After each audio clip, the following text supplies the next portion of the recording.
धुराळा निवडणुकीचा फक्त voice of लोकसुराज्यवर। नमस्कार, मी दीपक शिंदे आणि आपण पाहत आहात व्हॉइस ऑफ लोकसुराज्य। तब्बल 4 वर्षाहून अधिक काळ होऊन गेला पुणे महानगरपालिकेमध्ये प्रशासक राजवट लागली होती, परंतु आता नागरिकांमध्ये उत्साहाचं वातावरण आहे।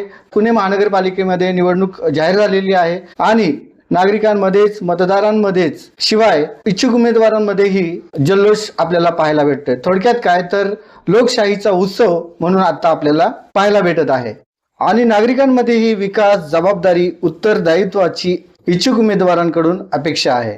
आज व्हॉइस ऑफ लोकसुराज्याच्या व्यासपीठावर आहेत श्री श्याम साधू ससाने सर। नमस्कार। पेशाने शिक्षक, सामाजिक कार्यकर्ते, माहिती अधिकार कार्यकर्ते तसेच हेल्पलाईन स्वयंरोजगार सेवा सहकारी संस्थेचे संस्थापक अध्यक्ष, त्याचप्रमाणे अक्षरसृष्टी ग्रंथालयाचे ते अध्यक्ष देखील आहेत।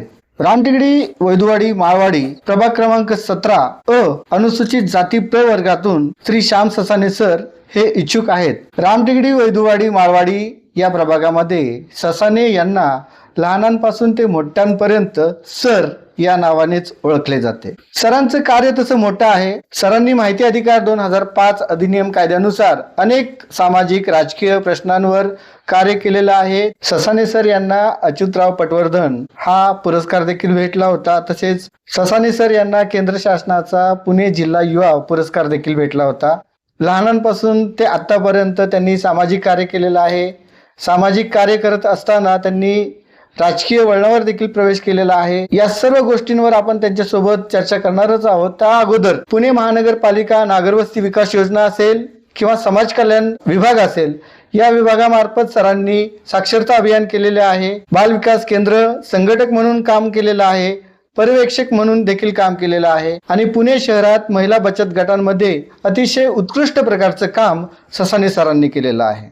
सर, शिक्षक म्हणून काम करत असताना समाजातील अशा कोणत्या समस्या तुम्हाला अस्वस्थ करत होत्या, त्याच्यामुळे तुम्ही समाज कार्यामध्ये पदार्पण केलं? साधारणतः गेल्या 50 वर्षापूर्वी आम्ही रामटेकडीमध्ये राहायला आलो। माझं प्राथमिक शिक्षण असेल, सर्व शिक्षण हे रामटेकडीतच झालं। हे शिक्षण होत असताना मी जेव्हा शाळेमध्ये जायचो तेव्हा विविध क्लासेसला आमच्या शाळेतील मुलं असायची। जेव्हा मी हा विचार केला की रामटेकडीमध्ये अक्षरशः मलाही सुद्धा कुठलाही मोठा क्लास जॉईन करता आला नाही, त्याला कारण असं आहे की त्यावेळेची भौगोलिक परिस्थिती तशी नव्हती। रामटेकडीच्या आसपास असा एकही मोठा क्लास नव्हता। त्यामुळं मला अशी एक स्वतःमध्ये स्वयंप्रेरणा होत गेली की रामटेकडीतील मुलं शिकली पाहिजेत, शिक्षणाचं कार्य वाढलं पाहिजे आणि ही चांगली शिक्षण मिळण्यासाठी आपल्याला स्वतःहून पुढाकार घेऊन या मुलांना शिकवण्यासाठी सुरू केलं पाहिजे। सन 1989 मध्ये मी सर्वात प्रथम माझ्या घरामध्ये शिकवण्यास सुरुवात केली। मी 9वीला असताना इयत्ता 1 ते 8वी पर्यंतचे क्लासेस सुरू केले। जसा मी 9वी पास झालो, मी 9वी पर्यंतचे क्लासेस सुरू केले आणि 10वी पास झाल्या मी 10वी पर्यंतचे क्लासेस सुरू केले। मला आश्चर्याची बाब म्हणजे तुम्हाला सांगावीशी अशी वाटते की मी 10वीला ज्या वर्गात शिकत होतो त्याच वर्गातील इयत्ता 10वी नापास झालेली मुलं ऑक्टोबरच्या बॅचला माझ्याकडे होती आणि ती पास झाली चांगल्या मार्काने। तिथून पुढे माझा उत्साह वाढत गेला। रामटेकडीमध्ये दीपगृह सोसायटी नावाची एक संस्था काम करते, अत्यंत उत्कृष्ट काम करते, समाजाच्या वेगवेगळ्या प्रश्नावर काम करते। त्या संस्थेमध्ये शिकवण्याच्या चर्चा पूर्ण रामटेकडीमध्ये होऊ लागल्या आणि त्या संस्थेमध्ये मला काम करण्याची, शिकवणी वर्ग शिक्षक म्हणून मला काम करण्याची संधी मिळाली। ही संधी मिळत असताना अगदी सुट्ट्यांच्या दिवशी सुद्धा आम्ही क्लासेस घ्यायचो त्या ठिकाणी। माझा विद्यार्थी वर्ग तो वाढतच राहिला। याची चर्चा पुणे महानगरपालिकेमध्ये सामाजिक काम करणारी त्यावेळेस नागर वस्ती विकास योजना ही योजना सुरू होती। एक खातं होतं, या खात्यामधील श्री कैलास खोळे साहेब यांनी मला अगदी म्हणजे माझी शिकवण्याची पद्धत वगैरे सर्व अभ्यासली। त्यांनी रामटेकडीतील बाल विकास केंद्र संघटक म्हणून काम करण्याची म्हणजे संधी उपलब्ध करून दिली। त्यावेळेस बाल विकास केंद्र संघटक हे स्थानिक मंडळांमार्फत चालवली जायची। मी मंडळ शोधतच असताना पंचशील सेवा मंडळ रामटेकडीमधील, या पंचशील सेवा मंडळाने मला सपोर्ट केला, मला मदत केली। श्री कैलास फासगे असतील, दीपक तांदळे असतील यांनी मला शिफारस केली अक्षरशः कॉर्पोरेशनला की आमच्या इथं बालविकास केंद्र संघटक म्हणून श्री श्याम ससाने यांची नियुक्ती करावी। त्यानंतर मात्र मी थांबलो नाही। त्याच वेळेस श्री कैलास खुळे साहेबांनी माझ्या समोर प्रस्ताव आणला की पुणे शहरामध्ये पुणे जिल्हा हौशी संघटनेमार्फत मोठ्या स्पर्धा भरवण्यात येणार आहे. 400 मीटर, 300 मीटर, 200 मीटर अशा धावण्याच्या स्पर्धा आयोजित करण्यात येणार आहेत. रामटेकडीतील विद्यार्थ्यांना त्याच्यामध्ये सहभाग घ्यावा असं त्यांनी सुचवलं. या ठिकाणी मला सांगावंसं वाटतंय की रामटेकडीमधून तब्बल 125 विद्यार्थ्यांची नोंदणी झाली आणि त्यानंतर मात्र पुढे प्रश्न निर्माण झाला की या स्पर्धांची तयारी कशी करायची. मग तयारी करण्यासाठी आम्ही निर्णय घेतला त्यावेळेस की या 125 विद्यार्थ्यांना रोज सकाळी 4 वाजता उठवायचं. याच्यामध्ये जवळजवळ 80 मुली होत्या. या सर्व विद्यार्थ्यांना डोंगरावर, रामटेकडीचा जो डोंगर आहे या डोंगरावर धावण्याच्या प्रॅक्टिससाठी न्यायचं. त्याच वेळेस रोज सकाळी 4 वाजता मुलांना उठवावं लागायचं. त्यावेळेस आपल्या येथील वयस्क गृहस्थ होते तानाजी आल्हाट म्हणून, ते मला मदत करायचे. रस्त्यावर कुत्रे वगैरे खूप असायची, त्यांना ते बाजूला करण्याचा म्हणजे ते खूप प्रयत्न करायची. शेजारच्या पाजारच्या मुलांना उठवायची. त्यांचा मुलगा श्री दत्तू आल्हाट यांनी सुद्धा मला खूप मदत केली.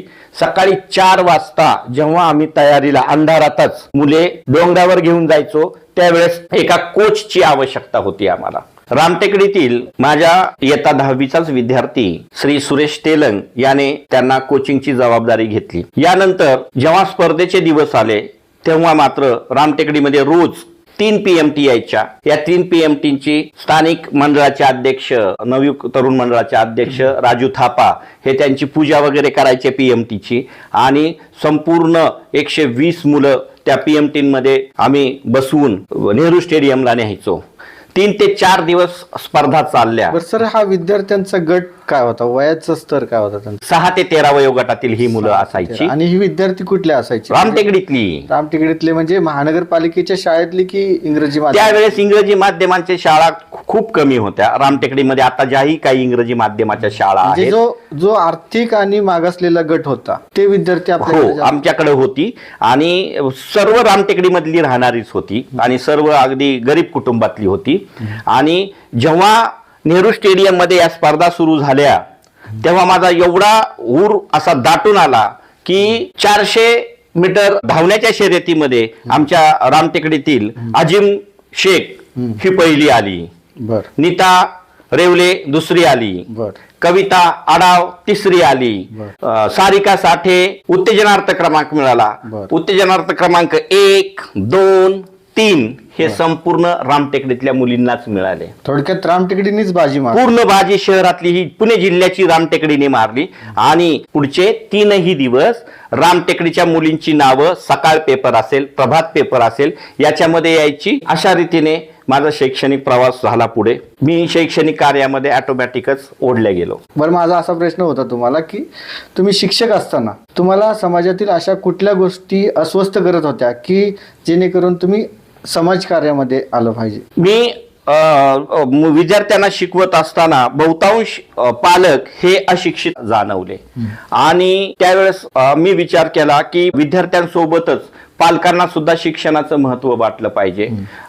त्याच दरम्यान पुणे महानगरपालिकेमध्ये 1998ला पुणे साक्षरता अभियान सुरू झालं. या पुणे साक्षरता अभियानामध्ये माझी मुख्य समन्वयक म्हणून निवड झाली आणि निवड झाल्यानंतर मात्र या रामटेकडीमध्ये जवळजवळ 120 वर्ग स्थानिक महिला असतील किंवा स्वयंसेवेने पुढे आलेले कार्यकर्ते असतील यांच्या माध्यमातून जवळजवळ एकट्या रामटेकडीमध्ये 120 वर्ग सुरू झाले आणि एकट्या रामटेकडीमध्ये जवळजवळ 1000 ते 1200 नागरिक किंवा अशिक्षित महिला असतील, पुरुष असतील, हे साक्षरता वर्गाला येऊ शकले. याच अनुषंगाने एक प्रश्न आहे सर की तुम्ही एका खाजगी शिक्षण संस्थेमध्ये कार्यरत होता. तिथे तुम्ही प्राथमिक, माध्यमिक, ज्युनियर कॉलेजला पण शिकवलेला आहे. तो अनुभव कसा होता तुमच्यासाठी? शिकवतानाचा माझा अत्यंत चांगला अनुभव होता. ते विद्यार्थी सुद्धा जवळजवळ 80% विद्यार्थी हे रामटेकडीतलीच होती. गरीब घरातून आलेली होती, सर्वसाधारण घरातून आलेली होती. ज्यांना मोठ्या शाळांमध्ये प्रवेश घेणं शक्य नव्हते ते अशा त्या संस्थेमध्ये यायची. मी आज संस्थेचं नाव घेणार नाही, परंतु मला संस्थेच्या व्यवस्थापनाचा अनुभव चांगला आला नाही. पुढे माझी लढाऊ वृत्ती आहे प्रत्येक गोष्टीमध्ये. मी अन्याय सहन करू शकत नाही. त्याच्यामुळं मी त्या संस्थेतून संस्था चालक असतील किंवा व्यवस्थापन समिती असेल, याचे माझे जास्त पुढं भांडण विकोपाला जाऊन माझ्या कार्याची दिशा वळू नये म्हणून मी आपलं रामटेकडी असेल, वस्ती असेल, या वस्ती पातळीवरच निस्वार्थ भावनेने त्या ठिकाणी कार्य करायचं ठरवलं. बरं, तुम्ही जेव्हा नागरवस्ती विकास योजनेमध्ये होते किंवा समाज कल्याण विभागामध्ये होते त्यावेळेस तुम्ही फक्त रामटेकडीच न पाहता की तुम्ही पूर्ण पुणे शहरात तुम्ही कार्य करत होता आणि कार्य करत असताना महिला बचत गट असतील किंवा संघटक असतील, संघटिका असतील, पर्यवेक्षक असतील, त्यांच्यावर देखील तुम्ही कार्य केलेलं आहे. काही मंडळं जर ते बालविकास केंद्राला जर मान्यता देत नसतील तर तुम्ही त्यांच्याकडे जाऊन त्यांना रिक्वेस्ट केलेली आहे, त्यांच्या मान्यता घेतलेल्या आहेत. असा कुठला अनुभव आहे का की त्याच्यामध्ये कुठल्या एका मंडळाने तुम्हाला दबाव टाकलेला आहे किंवा अशी कुठली परिस्थिती ओढावली का की तिथं बालविकास केंद्र आपल्याला तर सुरू करायचंय परंतु मंडळाच्या हलगर्जीपणामुळे ते तुम्हाला ते भेटलेलं नाही? माझी सर्व कामाची पद्धत पाहून पुणे महानगरपालिकेच्या नागरवस्ती विभागाने माझी केंद्र सहाय्यक म्हणून नियुक्ती केली आणि जवळजवळ हडपसरचा सर्व परिसर, कॉर्पोरेशनचा तेव्हा जेवढा परिसर असेल तिथून ते कोरेगाव पार्क पर्यंतचे संपूर्ण, अगदी त्याच्यामध्ये घोरपडी कॅन्टोन्मेंट एरिया सुद्धा होता. थोडक्यात तुम्हाला एक आनंदाचं वातावरण असेल की बाबा रामटेकडी नेहमी वानवडीला जोडलेली असायची, परंतु आता पूर्वीसारखंच रामटेकडी आता हडपसरला जोडणार आहे, माळवाडीला जोडणार आहे. हो. आणि तुमची जी लोक सुरुवातीला काम करत होती तुमच्या सोबत ती परत एकदा तुमच्या सोबत काम करणार. माळवाडीमध्ये असेल, वैदवाडीमध्ये असेल, माळवाडीमध्ये असतील, माझे बालविकास केंद्र संघटक आहेत, साक्षरतेचे संघटक आहेत, साक्षरतेमध्ये शिकवलेली लोक आहेत, संघटिका आहेत. हे सर्व माळवाडी जनता वसाहत असेल, माळवाडी मधले साधू नाना वसाहत असेल, साधू नाना वसाहत मध्ये सुद्धा आम्ही केंद्र म्हणजे साधू नाना शाळेमध्ये असायचं आमचं केंद्र. तुमच्या प्रश्नावर येतो मी. जेव्हा वस्ती पातळीवर काम करावं लागायचं तेव्हा मंडळांचे काही गैरसमज असायचे की आमच्या ज्या जागा आहेत, आमचे जे समाज मंदिरं आहेत, हे बालविकास केंद्र चालू करून परत कॉर्पोरेशन आपल्या ताब्यात घेते की काय, हे त्यांचे गैरसमज असायचे. आणि अनेक मंडळ, अगदी रामटेकडीत सुद्धा मला या गोष्टीचा त्रास झालेला आहे. परंतु आम्ही काही करून आम्हाला त्या ठिकाणी सुरू करायचं आहे, कारण पुढे पुढे अशी जबाबदारी वाढत गेली की महानगरपालिकेचा वर्धापन दिन असेल त्याच्यामध्ये आम्हाला सांस्कृतिक कार्यक्रम घ्यावी लागायची, तर आम्हाला समाज मंदिरांची आवश्यकता असायची. मग आम्ही लोकप्रतिनिधी असतील त्या ठिकाणी त्यांना जाऊन सर्व परिस्थिती समजवायची.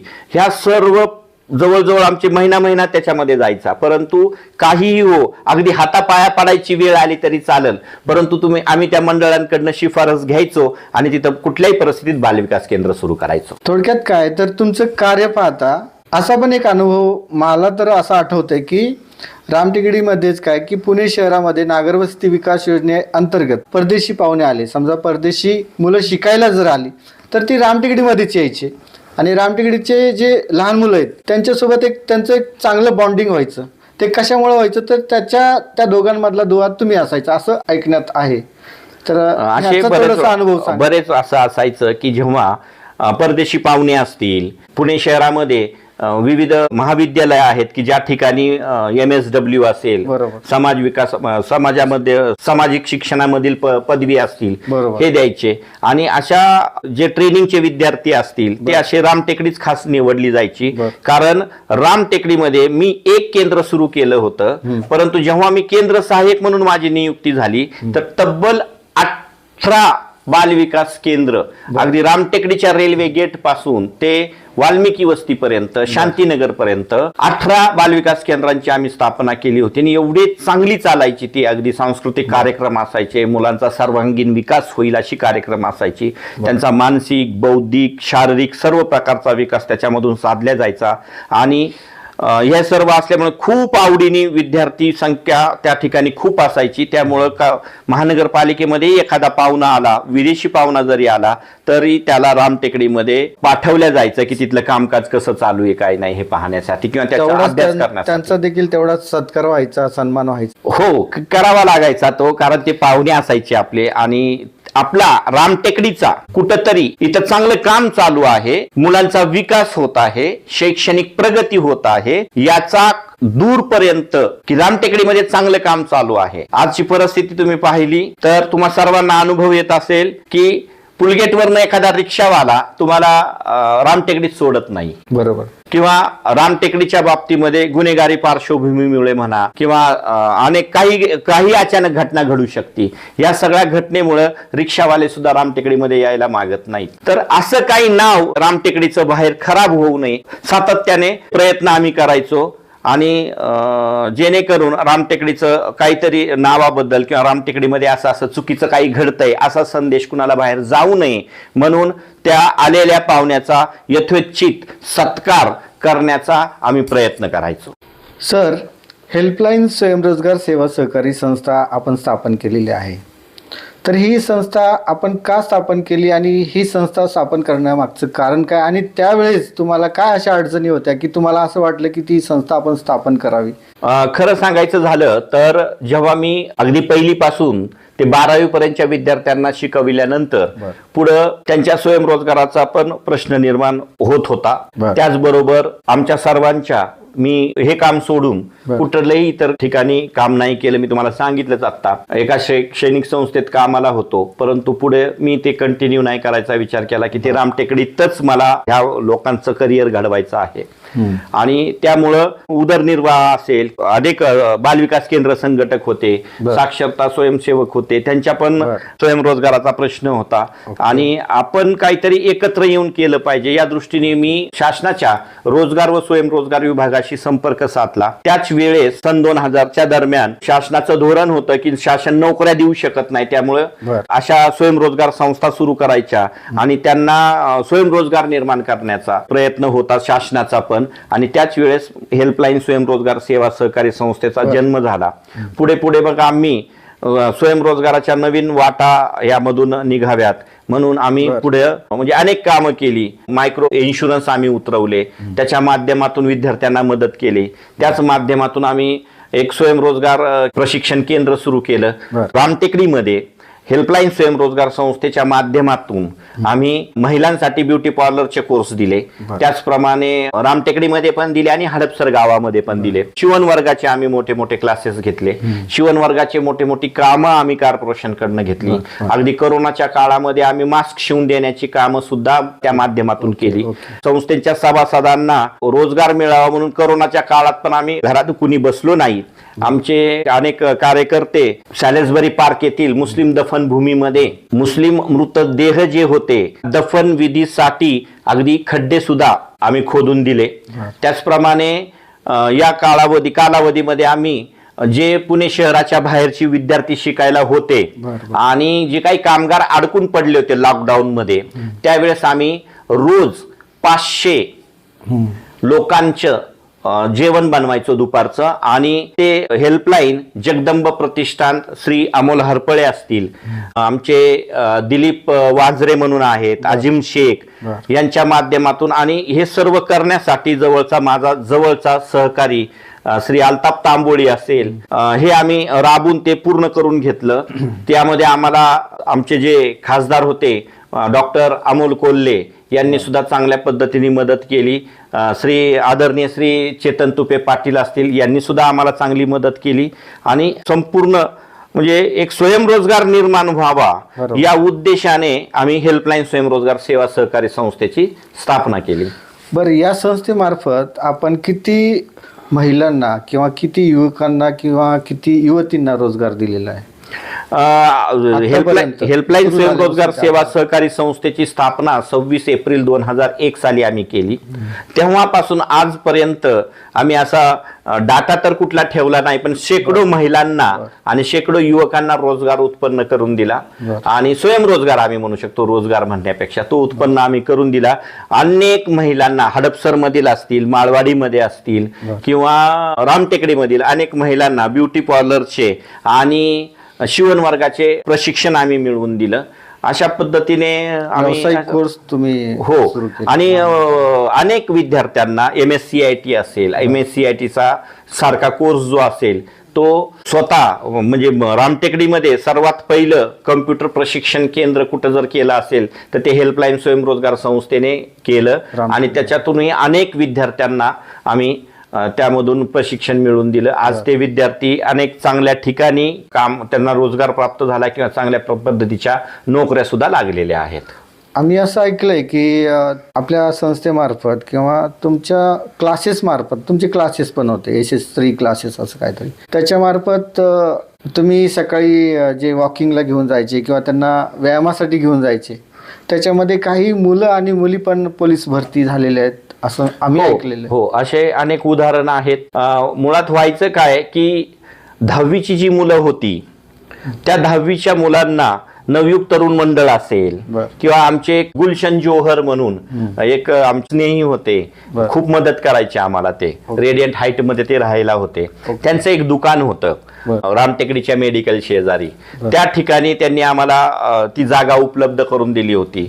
तर जे 10वी आणि 12वीला विद्यार्थी आहेत त्या विद्यार्थ्यांना आम्ही रात्रीचं जेवण केलं की त्या जागेवर आम्ही बोलवायचो आणि रोज सकाळी 4 वाजता उठून त्यांना अभ्यासाला बसवायचो. अशा पद्धतीने आम्ही ते प्रयत्न केले. विद्यार्थ्यांनी आम्हाला चांगला प्रतिसाद दिला. पोलीस भरती असेल किंवा शासनाचे अनेक विभाग असतील त्यामध्ये आज ते कार्यरत आहेत. ससाने सर, मला एक सांगा की आपली हेल्पलाईन स्वयंरोजगार सेवा सहकारी संस्था होती. ही संस्था असताना पण तुम्ही एक अक्षरसृष्टी ग्रंथालयाची स्थापना केली. तर ह्या ग्रंथालयाच्या मागचा आपला उद्देश काय? रामटेकडीमध्येच का करावीशी वाटली आणि तुम्हाला असं का जाणवलं की आपण हे रामटेकडीमध्येच केलं पाहिजे? मी सुरुवातीला सांगितलं की रामटेकडीमध्ये मी गेली 50 वर्षापूर्वी राहायला आलो. माझं पूर्ण बालपण, माझं पूर्ण शिक्षण, माझे पूर्ण आतापर्यंत केलेली कामं हे मी रामटेकडीमध्येच केली. त्यामुळं अक्षरसृष्टी ग्रंथालय हे मी रामटेकडीमध्ये सुरू करण्याचं ठरवलं. सन 2015 साली मी रामटेकडीमध्ये अक्षरसृष्टी नावाचं एक शासनाचं ग्रंथालय सुरू केलं आणि आज अक्षरसृष्टी ग्रंथालयामध्ये जवळजवळ विविध विषयांची 8000 ग्रंथ वाचण्यासाठी उपलब्ध आहेत. परंतु एवढं सर्व करत असताना मला अत्यंत वाईट वाटतं या गोष्टी. ग्रंथ आहेत की मग त्याच्यामध्ये कादंबऱ्या, सर्व ग्रंथ म्हणजे पुस्तके आहेत. मी पुस्तकांना आम्ही ग्रंथ म्हणतो. आणि हे का 8000 आहेत वेगवेगळ्या विषयांची. वाईट या गोष्टीचं वाटतं की आजकालच्या मोबाईलच्या जमान्यामध्ये व्हॉट्सअप असेल किंवा सोशल मीडिया असेल, या सोशल मीडियामुळे लोकांचं पुस्तकं वाचण्याची रुची कमी झालेली आहे. रामटेकडी सारख्या ठिकाणी 8000 पुस्तकं उपलब्ध असताना म्हणावा असा प्रतिसाद आम्हाला यामधून मिळत. याच्यासाठी तुम्ही काय करता? याच्यासाठी आम्ही सोशल मीडियाचा वापर करतो. फोनवर लोकांना वाचनाची गोडी लागावी, लोकांनी जास्तीत जास्त लोकांनी आपल्या अक्षरसृष्टी ग्रंथालयामध्ये आलं पाहिजे, वाचन केलं पाहिजे आणि त्याच्यामध्ये अवांतर वाचन पण बरंचसं आहे, ते पण केलं पाहिजे. तर याच्यासाठी आपल्या संस्थेकडून काय प्रयत्न असतात? याची जाहिरात करणे, आमच्याकडे अमुक अमुक ग्रंथ आहेत त्याची सूची पाठवणे, असा आम्ही सातत्याने प्रयत्न करत असतो.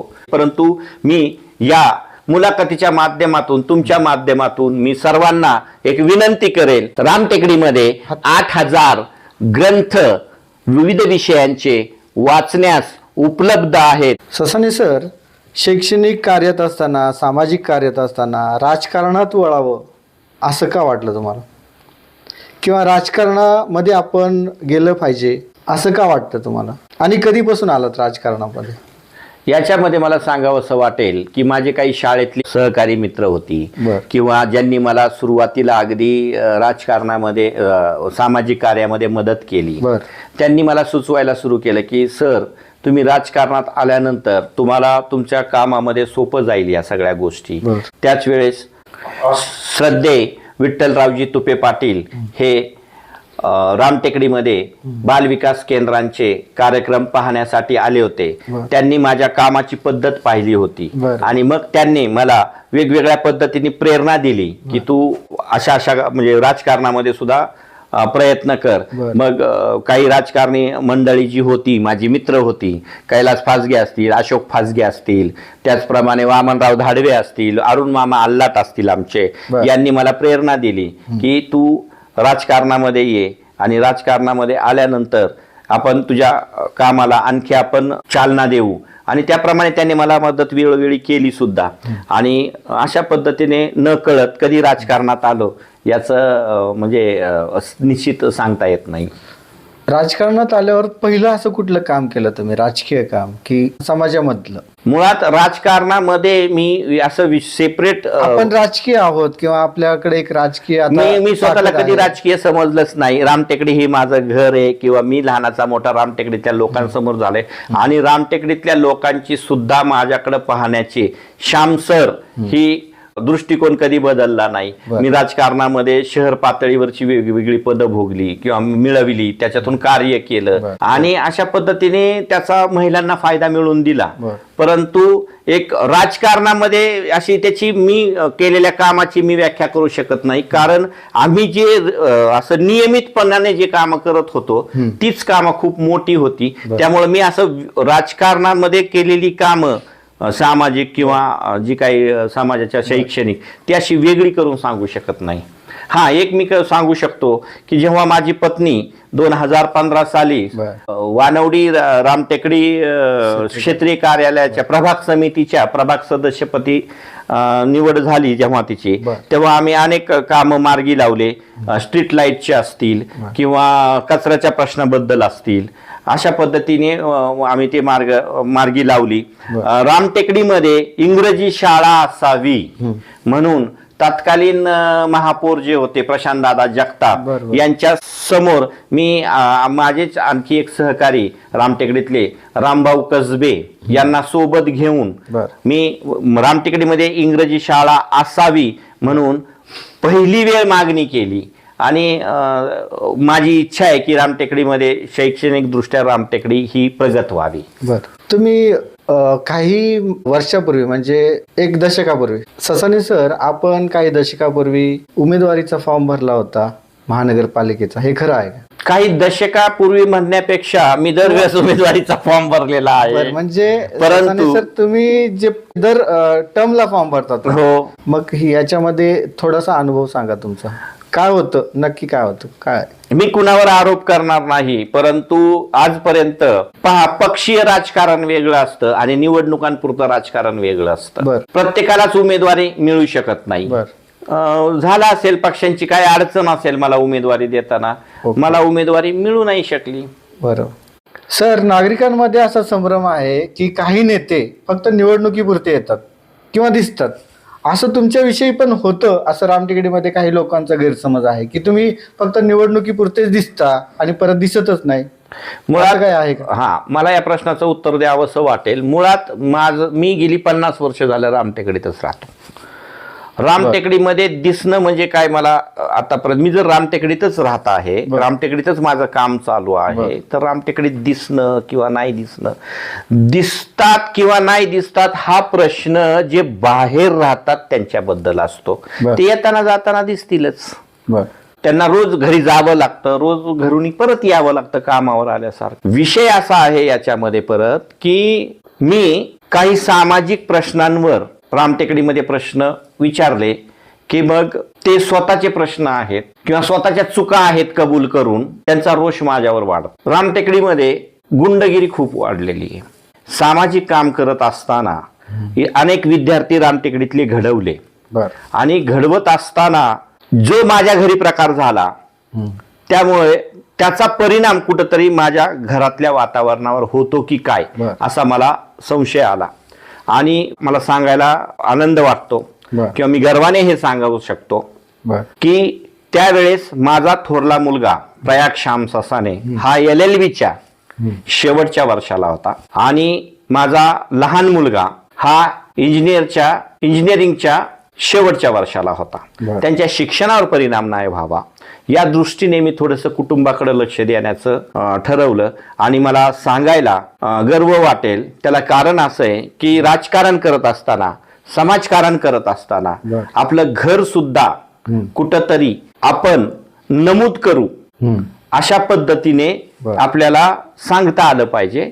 तर आज माझा थोरला मुलगा जो आहे तो LLM-च्या शेवटच्या वर्षाला आहे आणि शिवाजीनगर कोर्टामध्ये उत्कृष्टरित्या मला गर्व वाटेल अशी प्रॅक्टिस सुद्धा करत आहे. लहान मुलगा चांगल्या रीतीने पास होऊन आज त्याचं सुद्धा PWDचं लायसन्स काढलेलं आहे. एकंदरीत समाजाचं काम करत असताना मी माझी मुलं सुद्धा एका उंचीवर नेऊन ठेवलेली आहेत. आणि हे करत असताना जर कुणाला वाटत असेल की अचानक गायब झालो किंवा मी गायब होणं नाही होणं, मी माझ्या संस्थेची कामं करतोय, मी माझ्या पद्धतीने सामाजिक कामं करतोय, मी जबाबदेय लोकप्रतिनिधी नाहीये. मला हे विचारायचं या माध्यमातनं अख्ख्या रामटेकडीला की जे जबाबदेय, ज्यांनी उत्तरं दिली पाहिजेत या गोष्टींची, अशा लोकांनी नेमकं काय केलं? सर, या पुणे महानगरपालिकेच्या निवडणुकीमध्ये यंदा जर आपण निवडून आलात तर आपण कोणती अशी यंत्रणा सुरुवातीला राबवणार आहात? मी या माध्यमातनं एकतर विनंती करेल की खरंच रामटेकडीतील जनतेने मला निवडून द्यावं. मी निवडून आल्यानंतर सर्वात पहिली यंत्रणा कुठली असेल? माझी शैक्षणिक आणि सामाजिक कामाची यंत्रणा मी सर्वात पहिली स्ट्रॉंग करणार. पुणे महानगरपालिकेची जी काही विकास कामं असतात त्या विकास कामांवर त्याच्या पद्धतीने होतच राहतील, पण समाज जर सुधारायचा असेल तर माझं शैक्षणिक काम अत्यंत प्रभावीरित्या मी राबविणार. बरं, मला एक सर सांगा की रामटेकडीमध्ये आरोग्यविषयक प्रश्न आहेत का? किंवा ज्येष्ठ नागरिक असतील, महिला असतील, लहान मुलं असतील किंवा दिव्यांग असतील, यांच्यासाठी असे काही उपक्रम केले पाहिजे का की ते आरोग्याविषयीचे उपक्रम असतील? निश्चितच केले पाहिजेत. रामटेकडीमध्ये आरोग्यविषयक प्रश्न खूप आहेत. आरोग्यामध्ये पण आपल्याला वेगवेगळं डिवाइड करता येतील, त्याचं विश्लेषण करता येईल. परंतु आरोग्याच्या दृष्टीने रामटेकडीमध्ये रुग्णालय असणं महत्वाचं आहे. आता आहे साधा दवाखाना आहे, त्या दवाखान्यामध्ये पण तुम्ही सांगितल्याप्रमाणे मी माहितीच्या अधिकाराखाली जेव्हा माहिती घेतली तेव्हा खूप घोळ आहेत. ते घोळ नसावाच, परंतु रामटेकडीमध्ये एक आदर्श असं महानगरपालिकेचं, एक स्थानिक स्वराज्य संस्थेचं एक चांगलं हॉस्पिटल असलं पाहिजे की जिथं रुग्ण ऍडमिट होऊ शकतात. त्या दृष्टीने माझे प्रयत्न राहतील. सर, आता आपण जसं पाहिलं की रामटेकडीमध्ये आरोग्यविषयक अनेक अडचणी आहेत, प्रॉब्लेम आहेत आणि नागरिकांना आरोग्याच्या सुविधा भेटत नाहीत. म्हणजे प्रभागाची रचनाच अशी आहे की रामटेकडी, वैदुवाडी आणि माळवाडी. तर वैदुवाडी आणि माळवाडीकडं तुम्ही कशा पद्धतीने बघता? तिथं आहेत का आरोग्याचे प्रश्न? तुम्ही थोडासा अभ्यास केलाय का? कारण तुम्ही माळवाडीमध्ये पण काम केलेलं आहे नागरवस्ती विकास योजनेअंतर्गत किंवा आता महानगरपालिकेच्या बचत गटामार्फत काम केलेले आहेत. अनेक महिलांचं संघटन तुमच्या सोबत आहे. त्या महिलांकडून तुमच्याकडे अशी काही मागणी होती का, सर आमच्याकडे आरोग्याचे प्रॉब्लेम आहेत किंवा आपल्याला अशा पद्धतीने आरोग्यविषयक कामं केली पाहिजेत? आरोग्याचे प्रॉब्लेम सर्वत्रच आहेत. रामटेकडीमध्ये आहेत, त्याचप्रमाणे वैदुवाडीमध्ये आहेत आणि माळवाडीमध्ये सुद्धा आहेत. आणि नव्याने काही भाग या प्रभागाला जोडलेला माळवाडीच्या पुढचा त्या ठिकाणी सुद्धा आहेत. परंतु या ठिकाणी ज्या ठिकाणी शक्य असेल त्या ठिकाणी हे रुग्णालय असणं आवश्यक आहे. आरोग्य विभाग असेल, जे काही सॅनिटरी डिपार्टमेंट असेल, त्यांच्या मार्फत जे काही करता येईल रामटेकडीसाठी, माळवाडीसाठी आणि वैदुवाडीसाठी ते आपल्याला करावं लागेल आणि करायचं आहे. ओके. याच अनुषंगाने आपल्याला एक प्रश्न आहे की आता मगाशी जसं मी म्हटलं की तुम्ही निवडून आल्यावर पहिली यंत्रणा कुठली कराल, तर तुम्ही सांगितलं शैक्षणिक, बरोबर. आणि आता आपला प्रश्न आहे की आरोग्यविषयीचा, बरोबर. तर पुणे महानगरपालिका नागरिकांना आरोग्यविषयक सुविधा देत असताना कुठेतरी कमी पडत असते. आरोग्य विभाग कुठेतरी कमी पडत असतं. शहरी गरीब योजना असेल, या योजना लोकांपर्यंत पोहोचत नाहीत. मग या योजना नागरिकांपर्यंत पोहोचवण्यासाठी किंवा महानगरपालिकेकडून नागरिकांना आरोग्यविषयक सुविधा आणि सेवा येण्यासाठी आपण कोणत्या पद्धतीने काम करणार आहात? या ठिकाणी मला सुचू वाटतंय की योजनेचा जर आपण विचार केला, सुख सुविधा मिळणं हा भाग वेगळा आहे आणि योजना वेगळ्या आहेत. योजनेचा जर आपण विचार केला तर पुणे महानगरपालिकेची योजनेसोबतच राज्य शासनाच्या, केंद्र शासनाच्या पण योजना आहेत. आणि त्याच्यानंतर जर आपण नीट विचार केला तर जे रुग्णालय चॅरिटी मार्फत स्थापन झालेले आहेत त्यांच्या सुद्धा खूप मोठ्या मोठ्या योजना आहेत. त्या दृष्टीने आपल्याला या प्रभागामध्ये आपण विचार केला तर अनेक रुग्णालय, जवळजवळ हडपसर मधले बरं. 70% रुग्णालय याच प्रभागामध्ये आलेले आहेत. बरं. तर त्या दृष्टीने आपल्याला सर्व यंत्रणा आरोग्य विषयक एकत्रित करून काय काय करता येईल त्याचा विचार होणे आवश्यक आहे आणि तो करण्याचा मी निश्चित प्रयत्न करेन. रुग्णालय जसे आपले ह्या प्रभागामध्ये आलेले आहेत, असं नागरिकांचं म्हणणं आहे की आपल्या इथे स्लम एरिया पण तेवढाच मोठ्या प्रमाणात हो, आलेला आहे. निश्चित. म्हणजे दाट लोकवस्ती संख्या जिथं आहे तो या प्रभागामध्ये आलेला आहे. हो, निश्चित आहे. म्हणजे आरोग्यविषयक काम करत असताना तुम्हाला याच्याकडे जास्त लक्ष देणं गरजेचं आहे असं तर मला वाटतं. आपली चर्चा तर अशी सुरू राहणारच आहे, सरांशी गप्पा तर होणारच आहे, परंतु आता एक सगळ्यात जिव्हाळ्याचा, तरुणांचा, युवकांचा प्रश्न आपण सरांना विचारूया की रामटेकडी, वैदुवाडी, माळवाडीमध्ये मैदानं फार कमी आहेत आणि स्पर्धक जर निर्माण करायचे असतील, आंतरराष्ट्रीय लेवलचे जर आपल्याला खेळाडू तयार करायचे असतील तर त्यासाठी तुम्ही कशा पद्धतीने प्रयत्न करणार आहात? मोकळी मैदानं कमी आहेत हे निश्चितच, परंतु ज्या ठिकाणी शाळा आहेत, ज्या ठिकाणी खेळाची मैदानं आहेत, बरं. त्याचा आपण एक नियोजन करून बरं. पुरेपूर आपण त्याचा वापर करूया आणि एक तरुणांना असेल, लहान मुलांना असेल, वाव मिळेल या दृष्टीने आपण प्रयत्न करूयात. जी काही उपलब्ध जागा आहे किंवा या जागे व्यतिरिक्त आणखी कुठे जाऊन आपल्याला काय करता येईल बरं. तर त्या दृष्टीने आपण निश्चित करण्याचा माझा प्रयत्न असेल. सर, प्रभागामध्ये जसं की रामटेकडी, वैदुवाडी, म्हाडा, सुरक्षानगर किंवा माळवाडी या प्रभागामध्ये गुन्हेगारीचं प्रमाण जास्त आहे, बालगुन्हेगारी पण जास्त आहे. पूर्वी समाजसेवी संस्था असतील, पोलीस यंत्रणा असतील, याच्यावर काम करायची, त्या मुलांना गुन्हेगारीपासून क्रीडा, शिक्षण इकडे येण्यासाठी प्रवृत्त करायचे, परंतु ते आता दिसत नाही असं नागरिकांचं म्हणणं आहे. मग ह्या गुन्हेगारीवर आळा बसवण्यासाठी, बाल गुन्हेगारीवर आळा बसवण्यासाठी आपले काय प्रयत्न असतील? सगळ्यात महत्त्वाचा प्रश्न आहे आणि खूप महत्त्वाचा प्रश्न आहे. रामटेकडी आणि गोसावी वस्ती असेल किंवा आणखी काही म्हणजे झोपडपट्टीचा भाग असेल, या ठिकाणी मी विनंती करेल सर्व नागरिकांना की त्यांनी सर्वप्रथम आपली मुलं रोज काय करतात, ते मैत्री कोणासोबत करतात किंवा शाळेत व्यवस्थित जातात का. पालकांची जबाबदारी आहे की शाळेमध्ये त्यांचा अभ्यास कसा चाललेला आहे होऊन चौकशी आपण केली पाहिजे. आणि सर्वात महत्त्वाची गोष्ट ही झाली पालकांची जबाबदारी, परंतु जे प्राथमिक शिक्षण आहे या गोष्टींवर भर दिला पाहिजे आणि तो कोणत्याही लोकप्रतिनिधीनेच दिला पाहिजे. मग त्या दृष्टीने आपल्याला शैक्षणिक जी काही यंत्रणा आहे त्या स्ट्रॉंग बनवलेल्या पाहिजेत. तुम्ही आत्ताच बोललात की पूर्वी नागरिकांचं असं म्हणणं होतं, पूर्वी काही सामाजिक संस्था, पोलीस यंत्रणा याच्यावर जास्त विचार करायच्या असं नागरिकांचं म्हणणं आहे. परंतु मी असं सांगू इच्छितो की पोलीस यंत्रणा त्यांच्या पद्धतीने काम करतातच किंवा सामाजिक कार्य करणाऱ्या संस्था असो की पहा, न्यूटनचा गतिविषयक नियम आहे की क्रियाबल आणि प्रतिक्रियाबल यांची गती समान असतात परंतु दिशा परस्पर भिन्न असतात.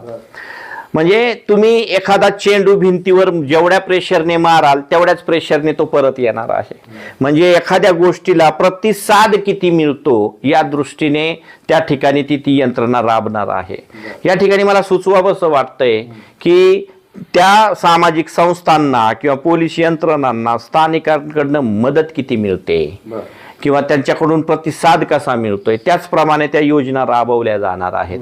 मला सांगावंसं वाटतं या ठिकाणी की गेली अनेक दशकांमधली असतील किंवा गेली झालेली जी काही राजकारणी मंडळी असतील, मी राजकारणी मंडळी म्हणण्यापेक्षा असं म्हणेल की जे काही तुम्ही निवडून दिलेले प्रतिनिधी असतील, यांनी मात्र या गोष्टींकडं म्हणजे लक्षच दिलेलं नाही. त्यांचा अभ्यास कमी होता का त्यांनी जाणीवपूर्वक लक्ष दिलं नाही याबद्दल काही निश्चित मला सांगता येणार नाही.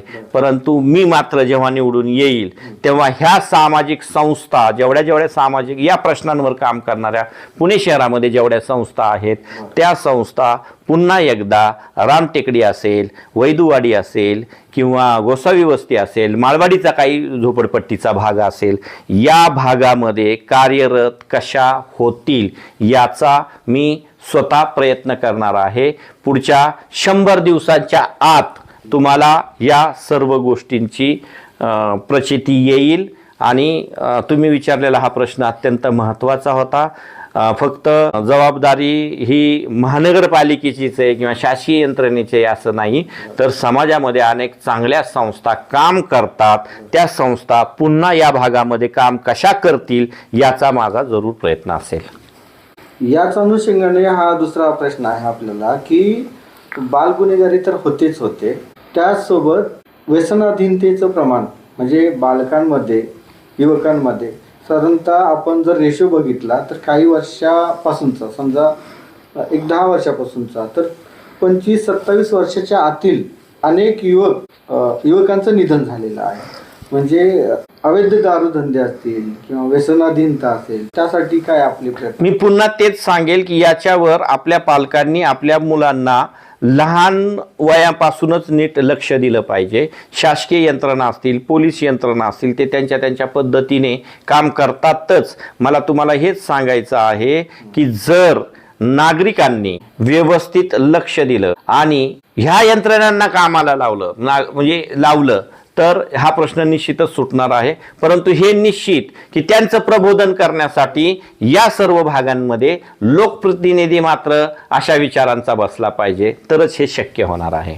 एक माहिती अधिकार कार्यकर्ते आहेत, त्यांनी माहिती विचारली होती की भैरवनाला ते मांजरी, शेवाळवाडी, फुरसुंगी, भेकराईनगर या ठिकाणी पानटपऱ्या किती आहेत? तर त्या माहिती अधिकारामध्ये त्यांना माहिती भेटली की फक्त 9च पानटपऱ्या आहेत अधिकृत पुणे महानगरपालिकेच्या. परंतु आपल्याला जात असताना शेकडो पानटपऱ्या आपल्याला दिसतील ह्या भागामध्ये, हजारो, मी तर म्हणेल ह्या संपूर्ण भागामध्ये. मग रामटेकडी, वैदवाडी, माळवाडीमध्ये पण बऱ्याचशा टपऱ्या अशा आहेत की त्या टपऱ्यामध्ये जे अल्पवयीन मुलं आहेत अशा मुलांना पण गुटखाजन्य पदार्थ दिले जातात. मग याच्यावर तुम्ही काय कार्य करणार? याच्यामध्ये मी माहिती अधिकाराच्या अनुषंगाने तुम्ही विचारलेलंच आहे की माहिती अधिकारामध्ये तीच माहिती दिली जाते की जी रेकॉर्डवर उपलब्ध आहे. तुम्ही आता हा प्रश्न उपस्थित करून खूप मोठी म्हणजे माहिती समोर आणलेली आहे की काही मोजक्याच पानटपऱ्या आहेत त्यांच्या रेकॉर्डवर. याचा अर्थ ती शासकीय यंत्रणा सुद्धा उदासीन आहे, पोलीस यंत्रणा सुद्धा उदासीन आहे की त्यांच्याकडे या गोष्टींची नोंदच नाहीये, किंवा असली तरी त्यांचे वेगळे संबंध असतील त्याच्यामुळे त्यांच्याकडे नोंद नाहीये. मग या दृष्टीने आपल्याला समाज या भागातला जनजागृती केली पाहिजे की ह्या अवैध टपऱ्यांमध्ये नेमकं काय विकल्या जातं हे त्या भागातल्या नागरिकांनी पण लक्ष ठेवलं पाहिजे. आम्ही दोष देत नाहीये, परंतु इथून पुढच्या काळामध्ये आपल्याला या नागरिकांमध्ये जनजागृती घडवून आणून आपल्याला याचा कुठंतरी प्रमाण कसं कमी होईल किंवा जे घडतंय अल्पवयीन मुलांना गुटखा किंवा अनेक अवैध पदार्थ दिली जातात ते दिली नाहीत पाहिजे, या दृष्टीने एक शास्त्रोक्त पद्धतीने त्याच्यावर अभ्यास करून ते केलं पाहिजे. आणि शास्त्रीय पद्धतीने किंवा शास्त्रोक्त पद्धतीने अभ्यास करण्यासाठी तुम्हाला लोकप्रतिनिधी पण त्या पद्धतीचा निवडून लोकांनी दिला पाहिजे. शेवटी हे सर्व निवडून येणं नाही येणं हे सुद्धा त्या भागात राहणाऱ्या नागरिकांवर अवलंबून आहे. रामटेकडी मध्ये गेल्या आठवड्यामध्ये एक मोठी कारवाई वानवडी पोलिसांकडून करण्यात आली.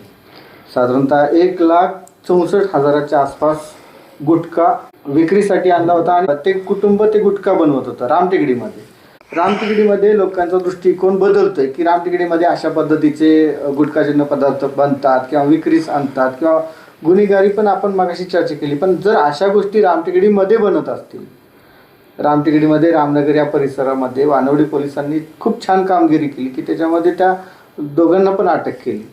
मग अशा परिस्थितीमध्ये आपण नगरसेवक झालात किंवा तुम्ही निवडून आलात तर याच्यावर कसं तुम्ही पाबंद घालणार? खूप छान प्रश्न विचारलेला आहे तुम्ही. या ठिकाणी पोलिसांनी खूप छान कारवाई केली, परंतु आपल्याला हा विचार केला पाहिजे की असं विष यापूर्वी कधीपासून आणि किती तयार झालेलं आहे, याच्यामुळे किती आयुष्य उद्ध्वस्त झालेली आहेत. या ठिकाणी मला तुम्हाला सांगावंसं वाटतंय की पुन्हा एकदा मी तुम्हाला सांगतो की रामटेकडीमध्ये किंवा इतर भागांमध्ये खूप गुन्हेगारी वाढलेली आहे. ती गुन्हेगारी कमी झाली पाहिजे. ही जबाबदारी फक्त पोलिसांचीच नाही, ही जबाबदारी नागरिकांची पण आहे. नागरिकांनी काय योग्य आणि काय अयोग्य आपण निवडून देतोय याचा निश्चित विचार केला पाहिजे. थोडक्यात काय तर पोलिसांचं तर काम करताय, शासनाचं काम करताय, पण नागरिकांनी देखील आपल्या आजूबाजूला कुठली हालचाल होते, काय घडते याच्याकडे देखील लक्ष दिलं पाहिजे. नक्की. आता मला तुम्हाला आणखी एक यामध्ये निदर्शनाचा आणून द्यायचं आहे की रामटेकडीमध्ये फक्त गुटखाच विक्री होतो अशातला भाग नाहीये. मला म्हणजे अनेक अवैध व्यवसाय पण सुरू आहेत. मग याला अभय कुणाचं, किंवा मग याच्यासाठी अत्यंत सूक्ष्म असा अभ्यास करून ह्या सर्व गोष्टी आटोक्यात आणल्या पाहिजेत. याच्यासाठी पुन्हा पुन्हा तेच वाक्य येते की काय केलं पाहिजे नागरिकांनी. परंतु एक तुम्हाला मी घटना सांगतो की रामटेकडीमध्ये पोलीस चौकीची खूप वर्षापासूनची मागणी माझी पण स्वतःची होती. मी पण अनेक वेळा पत्रव्यवहार केलेला आहे याच्यामध्ये. आणि रामटेकडीमध्ये पोलीस चौकी गेल्या काही महिन्यांमध्ये स्थापन झाली. ती का झाली, काय झाली हे नागरिकांना सर्वांना माहिती आहे. परंतु त्या दरम्यान जी एक घटना घडली ती मी तुम्हाला सांगावीशी वाटते मला. जेव्हा पोलीस स्टेशनचं उद्घाटन होत असताना माननीय पोलीस आयुक्त जेव्हा नागरिकांना संबोधित करत होते तेव्हा ते भाषण नागरिकांनी पुन्हा पुन्हा ऐकण्याची गरज आहे. येताना माननीय पोलीस आयुक्तांना रस्त्यात काय दिसलं हे त्यांच्याही लक्षात आलं. हे नाही झालं पाहिजे. हे का होतंय, जे काही धंदे दिसले रस्त्याने येताना ते कुणाचे आणि कसे, त्याला आजपर्यंत कुणी वाढवलं या ठिकाणी, त्याला त्या धंद्यांना पाळलं पोसलं कुणी आजपर्यंत. ह्या सगळ्या गोष्टींचा नागरिकांनी इत्थंभूत अभ्यास केला पाहिजे आणि त्या दृष्टीने येणारी निवड त्यांनी योग्य रीतीने केली पाहिजे असं मी नागरिकांना विनंती करेल. सर, आपण ही निवडणूक सध्याची जी पुणे महानगरपालिकेची जी निवडणूक आहे, अनुसूचित जाती प्रवर्गातून निवडणूक लढवत आहात प्रभाग क्रमांक 17 मधून, बरोबर? आणि रामटेकडीमध्येच हा पडलेला आहे, बरोबर? तर मग अनुसूचित जातीचा जो मतदार आहे तो आपल्या भागामध्ये जास्त आहे. आणि मग याच्यावर यांचे काही प्रश्न आहेत का, किंवा यांच्या काही समस्या आहेत का, किंवा यांच्यावर काही काम करण्याची खूप मोठी गरज आहे का? हो, खूप मोठी गरज आहे. परंतु त्याचा शास्त्रोक्त पद्धतीने, शास्त्रीय पद्धतीने विश्लेषण करून अभ्यास होणं गरजेचं आहे. पुणे महानगरपालिका असेल किंवा शासन असेल यांच्याकडं मागासवर्गीयांवर खर्च करण्यासाठी एक वेगळे निधी असतात. तो निधी महानगरपालिका व्यवस्थित खर्च करत नाही. म्हणून मी स्वतः हायकोर्टात गेलो. हायकोर्टामध्ये आमच्या विरोधात निकाल लागला. पुणे महानगरपालिकेने सांगितलं की आम्ही व्यवस्थित तो खर्च करतो. बरोबर. त्यानंतर आम्ही सुप्रीम कोर्टामध्ये गेलो. सुप्रीम कोर्ट म्हटलं आम्हाला go to the state government and ask them why they are not utilise this fund. मग आम्ही ती ऑर्डर घेऊन परत शासनाकडे गेलो. त्यावेळचे तत्कालीन मुख्यमंत्री होते, त्यांनी तसा आदेश सुद्धा काढला की पुणे महानगरपालिकेमध्ये, म्हणजे माझ्या नावाने काढलेला आहे तो, पुणे महानगरपालिकेने अशी एक समिती स्थापन करावी की जेणेकरून मागासवर्गीयांवर जो खर्च होतो तो खर्च व्यवस्थित झाला पाहिजे. या ठिकाणी माझा प्रयत्न असेल की पुढची जी महानगरपालिकेची निवडणूक होऊन जी काही समित्या वेगवेगळ्या बसणार आहेत की त्याच्यामध्ये एक मागासवर्गीय कल्याणकारी समिती असावी आणि ती या मागासवर्गीय कल्याणकारी समितीच्या मार्फत मागासवर्गीयांसाठी खूप काही चांगले उपक्रम आहेत, त्यांचे चांगले निर्णय व्हावेत. आणि त्या दृष्टीने मी लोकांना म्हणजे नागरिकांना मी विनंती करेल की त्यांनी मला निवडून द्यावं. सर, रामटेकडीमध्ये झोपडपट्टी पुनर्वसन योजना मोठ्या प्रमाणात राबवली जात आहे. ही योजना राबवत असताना अनेक लोकांना त्यांची घरं मिळवताना किंवा त्या सदनिका मिळवताना अनेक अडचणींना सामोरे जावं लागतं. मग त्यांचे काही प्रश्न असतील ते तुम्ही कसे सॉल्व्ह करणार आहात? विषय असा आहे की झोपडपट्टी पुनर्वसनाचे शासनाचे काही नियम आहेत. त्या नियमामध्ये सर्वजण बसले पाहिजेत. परंतु होतंय असं की आतापर्यंत जे काही लोकप्रतिनिधी झाले त्यांनी म्हणावं असं नागरिकांच्या वतीने या योजनेमध्ये अभ्यास केलेला नाही किंवा सहभाग सुद्धा दर्शविलेला नाही. विकासक ज्या पद्धतीने योजना राबवतात ते तर नियमाप्रमाणेच राबवणार, त्या नियमाप्रमाणे योजना राबवून त्यांच्या पद्धतीने काय चाललंय कसं चाललंय हे त्यांनाच माहिती. परंतु लोकप्रतिनिधीचं किंवा त्या भागामध्ये काम करणाऱ्यांचं पण कर्तव्य आहे की जे नियमात बसत नाहीत त्यांना नियमात कसं बसवून घ्यायचं, आणि याच्यासाठी अभ्यास लागतो. माझ्या मते तर सर्वांना घरं मिळली पाहिजेत. जो झोपडपट्टीमध्ये राहतो तो आपल्या घरामध्ये राहतो, आपल्या घरामध्ये स्वयंपाक करतो, अशा प्रत्येकाला घरं मिळली पाहिजे. मी आत्ताच म्हटलं की या ठिकाणी त्या नियमांचा अभ्यास करता आला पाहिजे. सर, रामटेकडीमध्ये अनेक गंभीर प्रश्न आहेत, जसं की कचरा प्रकल्प असेल. म्हणजे याच्याकडे आपण या दृष्टिकोनातून बघतोय की कचरा प्रकल्प जे रामटेकडीमध्ये आहेत, की पुणे शहरातला कचरा रामटेकडीमध्ये येतो आणि हे येत असताना अनेक वाहतूक कोंडी मोठ्या प्रमाणावर होते, जड वाहने येतात. त्याचबरोबर लोकशाहीर अण्णाभाऊ साठे उद्यानाचा विकासाचा जो प्रश्न आहे तो पण महत्त्वाचा आहे. आणि त्याचसोबत तिसरा प्रश्न असा की रामटेकडीमध्ये बेरोजगारी पण मोठ्या प्रमाणावर आहे, त्याच्याविषयी थोडंसं सांगा. याच्यामध्ये मी कचरा प्रकल्पाबद्दल सांगू इच्छितो की कचरा प्रकल्प कुठं असावेत, कोणत्या जागेवर असावेत, कॉर्पोरेशनला कुठं जागा उपलब्ध आहे, या सगळ्या गोष्टींवर विचार होऊन तो कचरा प्रकल्प आलेला असतो. परंतु तो कचरा प्रकल्प आल्यानंतर तो रन होत असताना किंवा तो इथं झाला नाही पाहिजे किंवा तो कुठं झाला पाहिजे नेमका, याच्या दृष्टीने सुद्धा अभ्यास होणं गरजेचं आहे. आणि हा अभ्यास कुणी करायचा? बरोबर. आपण नागरिकांनी निवडून दिलेल्या लोकप्रतिनिधींनी मिळून तो अभ्यास केला पाहिजे. बरोबर. दुसरी महत्त्वाची गोष्ट, या बाबतीत लोकप्रतिनिधींनी कचरा प्रकल्प इथं नको हलवा म्हणून आंदोलनं केली. पुढं त्या आंदोलनाचं काय झालं, नेमकं काय झालं त्या आंदोलनाचं, की त्या आंदोलनं मध्येच बंद करावी लागली का आपण चुकीच्या पद्धतीने आंदोलन करतोय?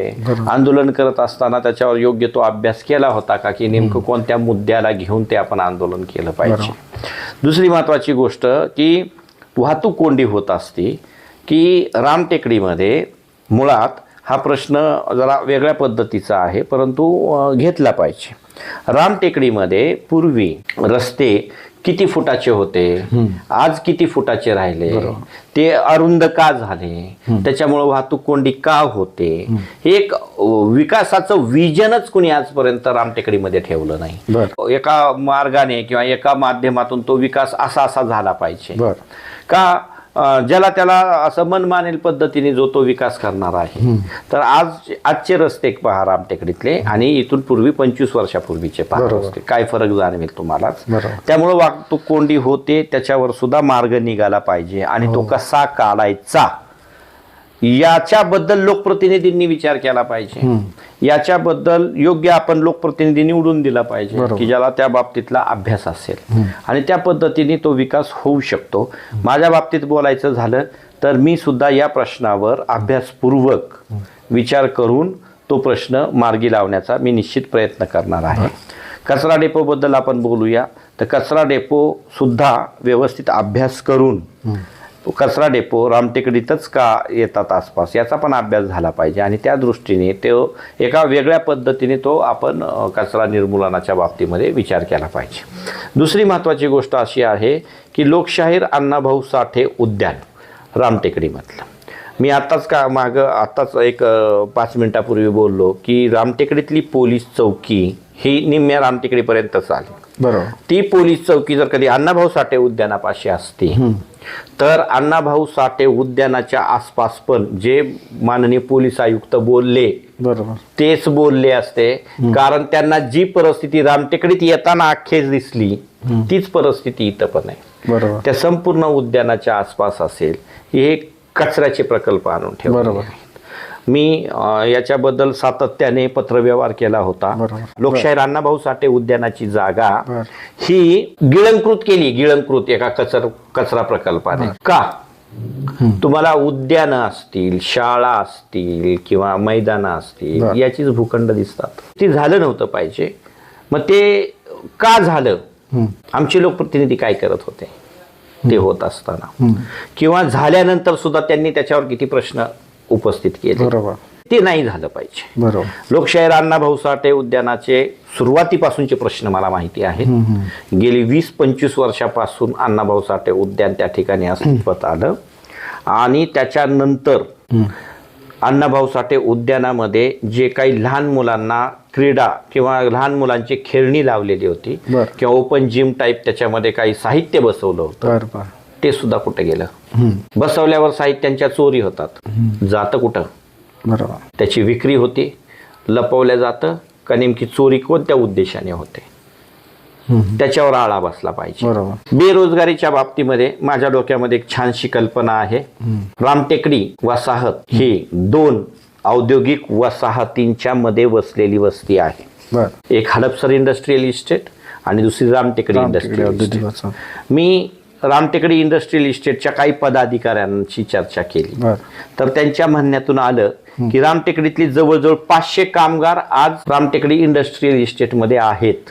बर. म्हणजे आपल्याला डिनाय सुद्धा करता येत नाही की रामटेकडी इंडस्ट्रियल इस्टेटमध्ये स्थानिकांना रोजगार मिळालेला आहे, नाही असं नाही. परंतु ह्याच्यामध्ये सुधारणा होण्याची गरज आहे आणि ही सुधारणा करण्याची तयारी रामटेकडी इंडस्ट्रियल इस्टेट मधल्या काही पदाधिकाऱ्यांनी दाखवलेली आहे. परंतु ज्या उद्देशाने रामटेकडी इंडस्ट्रियल इस्टेट त्या ठिकाणी स्थापन झालेली आहे तो गर्व आहे, आपल्याला गर्व असला पण पाहिजे, कारण ते एक विकासाचा मार्ग आहे तो सुद्धा. परंतु त्या पदाधिकाऱ्यांना असं नाही वाटलं पाहिजे की रामटेकडी ही आमच्यासाठी अडचण आहे. बरोबर. रामटेकडीची प्रतिमा जसा रिक्षावाल्याच्या मनात सुधारली पाहिजे बाहेरच्या, तसंच त्या पदाधिकाऱ्यांच्या मनात पण सुधारली पाहिजे. बरोबर. ते तयार आहेत. रामटेकडी इंडस्ट्रियल इस्टेट मधली लोक रामटेकडीमध्ये विकास करण्याबाबतीत तयार आहेत. आपण नीट विचार केला, काही संस्था, आपण दवाखान्यांचा विचार केला, आपण काही वेगवेगळ्या योजनांचा विचार केला, तर आणि अशा काही सामाजिक संस्था जर ह्याच्यामध्ये इन्व्हॉल्व झाल्या तर यांच्याकडं CSR फंडातून करण्यासारखी कामं असू शकतात ना. पण CSR फंड कुणाला दिला जातो, CSR फंड देण्यासाठीच्या पात्रता काय आहेत, ह्या इथल्या लोकप्रतिनिधींना अभ्यास आहे याचा? CSR फंड कुणाला दिला जातो, CSR फंड घेण्याबाबतच्या पात्रता काय आहे? तर अशा सामाजिक संस्था रामटेकडीमध्ये तयार झाल्या पाहिजेत, तरच तो विकास होणार आहे. ओके. तर CSR फंड घेण्याबाबतचा अभ्यास सुद्धा लोकप्रतिनिधींना पाहिजे ना. बरोबर. तरच ती पण आपल्याला मदत करू शकतील. तर रामटेकडी इस्टेट मधली जी काही पदाधिकारी आहेत त्यांनी सर्व प्रकारचं सहकार्य करण्याचा एक वचन दिलेलं आहे. परंतु त्यांना होणारे त्रास सुद्धा याच्याकडे सुद्धा विचार झाला पाहिजे. बरोबर. त्याच्यासाठी एक समन्वय म्हणून लोकप्रतिनिधींनी याच्यामध्ये विचार केला पाहिजे आणि त्या दृष्टीने एक विकासाचा मार्ग अवलंबला पाहिजे. बरोबर.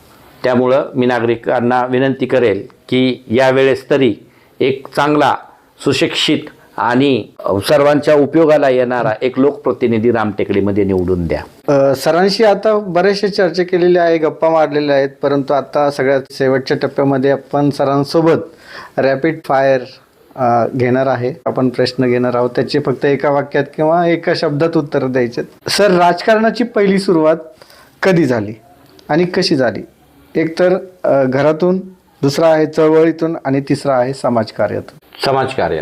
राजकारणाकडे वळण्याचं एक ठोस कारण सांगा. एक म्हणजे अन्याय झालाय, दुसरी असमानता वाटते तुम्हाला आणि संधीचा अभाव असल्यामुळे असमानता वाटते.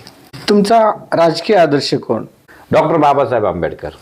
आजच्या काळात राजकारणात काम करण्याचं महत्त्व जास्त आहे की सोशल मीडियावर प्रतिमा झळकवण्याचं महत्त्व आहे? राजकारणात काम करण्याचं. शिक्षक की राजकारणी? नेहमी शिक्षकच. येणारी निवडणूक म्हणजे तुमच्यासाठी काय वाटते, संधी की जबाबदारी? जबाबदारी. रामटेकडीतील सर्वात मोठा प्रश्न कोणता? आरोग्य, शिक्षण, बेरोजगारी, गुन्हेगारी? शिक्षण. महानगरपालिकेत गेल्यावर पहिला तुमचा निर्णय काय असेल? रामटेकडीत इंग्रजी शाळा झाली पाहिजे. सगळ्यात महत्त्वाचा प्रश्न आता, लाडकी बहीण योजना सामाजिक सुरक्षा की निवडणूक स्टंट आहे? सामाजिक सुरक्षा पण आहे म्हणजे निवडणूक स्टंट पण आहे का? मी मानत नाही. प्रत्येक नागरिकाने जबाबदारीने मतदान केलं पाहिजे. आणि शेवटचा महत्त्वाचा प्रश्न असेल तुमच्यासाठी, निवडणूक जिंकल्यावर तुमचा पहिला फोन कुणाला असेल? एका वाक्यात. आईला. तर हे होते श्याम साधू ससाने, जे माहिती अधिकार कार्यकर्ते आहेत, हेल्पलाईन स्वयंरोजगार सेवा सहकारी संस्थेचे संस्थापक अध्यक्ष आहेत, अक्षर सृष्टी ग्रंथालयाचे ते अध्यक्ष आहेत आणि त्यांनी सामाजिक, राजकीय, शैक्षणिक अनेक कामं केली आहेत. अनेक पैलूंनी त्यांनी कामं केलेली आहेत. आपण त्यांचा पूर्ण परिचय बघितलेला आहे.